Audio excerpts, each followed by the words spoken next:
ரவையை லைட்டாக நெய் போட்டு வறுத்துட்டு அதோட காய்ச்சின பால் ஆட் பண்ணி இந்த மாதிரி வேக வச்சு இப்போ இதை நம்ம மாவு மாதிரி பிசைஞ்சு எடுத்துக்கணும்.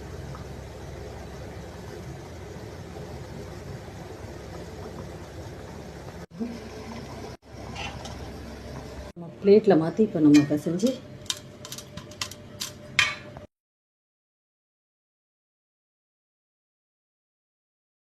ஏலக்காய் தூள் போட்டுக்கோங்க.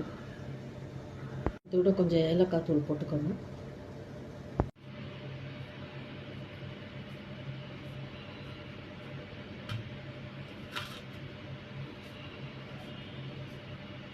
செஞ்சு எடுத்து நம்ம எண்ணெயில் போட்டு இதை பொரிக்க போகிறோம். ஒரு கடாயை வச்சு இப்போ இதெல்லாம் நம்ம ஃப்ரை பண்ண போகிறோம்.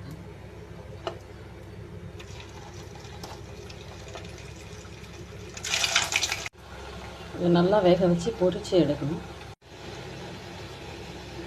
பாருங்கள், நல்லா வெந்துச்சு. இப்போ இதை நம்ம எடுத்து ஜீராவில் போடுவோம்.